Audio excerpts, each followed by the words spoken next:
What's up, guys? Barry Gaming here, back with some more Out of the Heroes, and today we have a very important topic to talk about. Now, the title might be a little clickbait, but honestly, I really don't think it is. Everybody, I've done it. We've all done it. We've improperly spent guild coins when we first started the game. I feel like everybody has gone to that guild store and made a couple purchases that they probably shouldn't have. Some might be justifiable, slightly. June, I'm talking to you.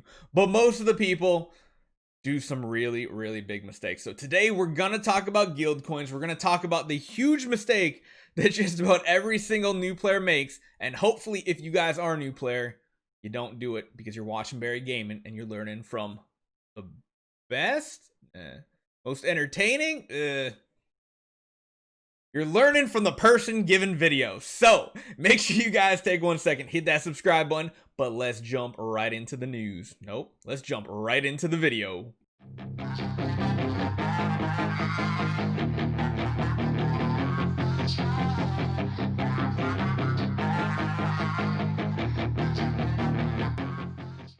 So let's start this off with the most important thing. Let's get into a guild, which you can get at a certain point. You can get it pretty early on. You can join a guild. What you want to try to do is get in a guild very early because it's very important to get into the territory down here and get into the guild bosses. So these guild bosses, aka the raid, is very important to try to get from day one. You'll see in our guild, some people were being a little greedy early on and they took a lot of guild coins away from people. It was only a couple though. It's not a ton of guild coins you're going to get, but it really matters getting into a guild where someone is not extremely overpowered and just smashing through bosses.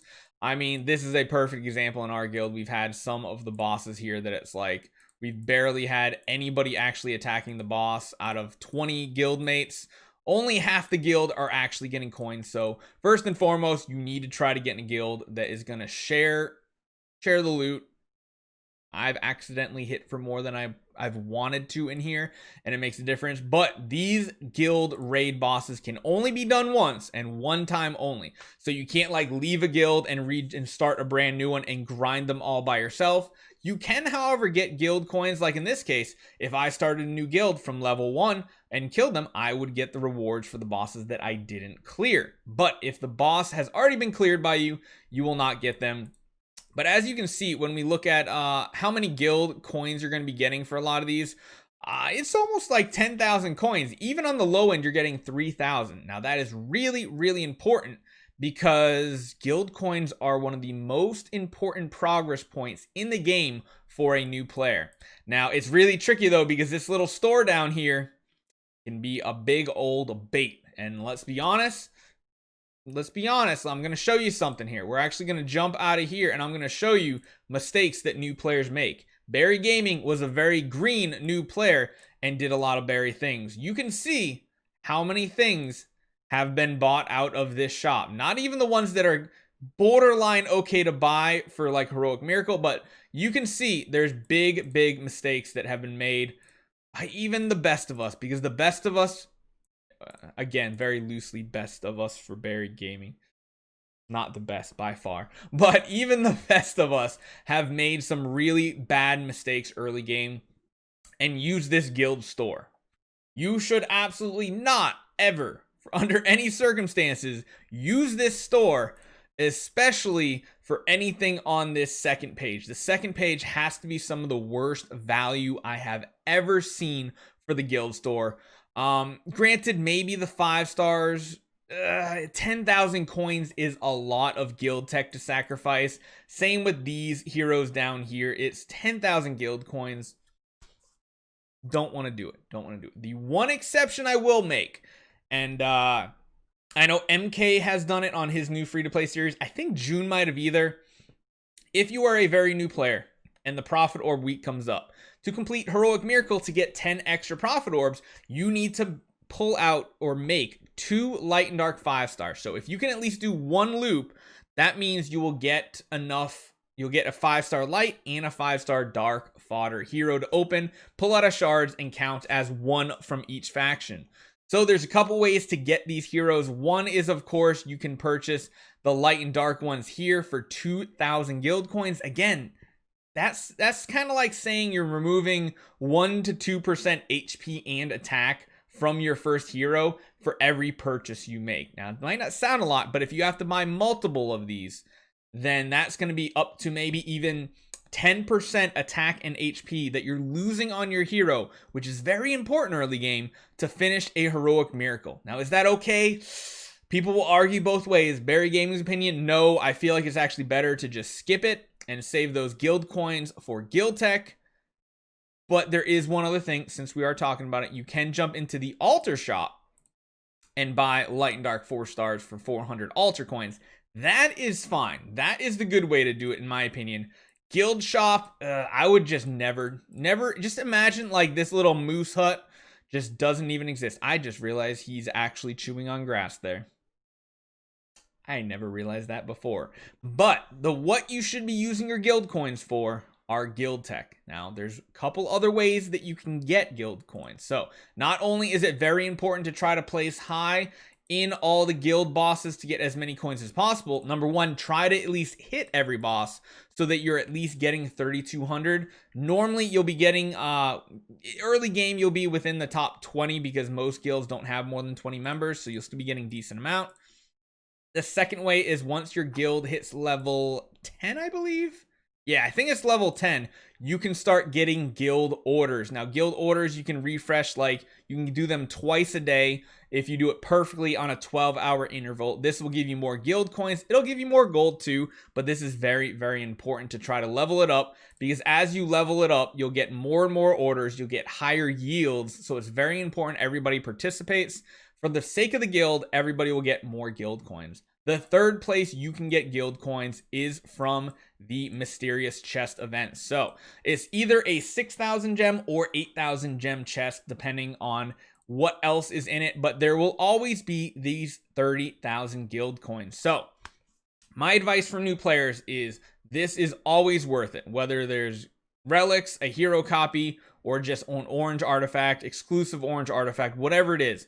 The guild coins is what makes this worth it, but you have to make sure it's within your budget because 6,000 and 8,000 gems as an early game player, especially free to play, is a lot of gems to try to save up. Granted, they do throw a ton of gems at you early game when you first start out, but after that, you really have to plan ahead. These 30,000 guild coins is going to make such a difference. I would say you could potentially stop buying it if you can't afford it once you fill your first guild page up for your main class, but your main goal early game is you should be trying to decide who your first E5 is going to be. Now, if you're struggling and you guys check out our who to build as your first 10-star, non-elite, if you're extremely unlucky, you can still invest in that hero's faction guild tech. Because as you see here, there's one big difference between me and a lot of other people doing the free-to-play series, no matter who they are, is that my guild tech is on point. I almost have the entire first tree done. I just need to finish the speed. So why is it so important? Well, if you take a look at HP, what you're gaining, we're getting 30, 40, 50%, 60, 70% HP. That is almost doubling your entire HP, which is crazy. What else does that do? 25% attack plus another 20. That's 45% more attack. Ooh. You're getting more block rating, precision 15%, which also translates into roughly 5% more attack as well. You're getting a ton of skill damage and a ton more skill damage here. Skill damage affects your active only, but early game, you need every little advantage you can, because your whole goal is to get to Sealand 20 as soon as possible. And guess what? A lot of Sealand 20s, even with an E5, are going to require you to have some secondary guild tech. So what is secondary guild tech? Once you finish that entire first tree of guild tech, you will get, my bad, clicked in the wrong spot. You will get a secondary tree. So as you see here, we have our ranger tech completely full. And then you'll see this yellow ring around the ranger bow. If you click on it, it changes you to the secondary tree. Now, this is really important because most heroes, if you want to have a hero solo Sealand 20 for all that yummy, yummy 4-star food, you're going to need some anti-class technology. Most of the time, if you're going Ranger, especially in Inosuke, you're going to want to max out that reduced warrior damage against Rangers immediately. Why? Because in Fortress Sealand, the Shadow Heroes, 3 of those 5 are warriors. So if you can lower the damage by 30% that you're taking, it's going to increase your odds of winning by a significant amount. So if you do finish your first tier on your first hero that you're making E5, before you even invest in any other hero class, like at all, I would start putting some points, do some research, figure out what the enemies are in Sealand, and invest in one of these 3 depending on what they are. Usually you're going to do anti-mage or anti-warrior or anti-priest. I would try to stay away from anti-priest just because in PvP and such, you're not going to come across that many priests doing crazy damage, but you are going to come across some crazy mages like Tix, Ada, things like that, or warriors. Garudas are kind of like the main one right now that stand out. But stay away from any of the CC ones. Do not invest in anything on the right-hand side. And after you get some tech going for actually completing Sealand, then I would continue on and go through the other factions and try to max out whichever ones you can, at least the first tree, and then hold off on secondary until you have a permanent goal that you're looking to accomplish. So again, just to reiterate here, stay away from Guild Store.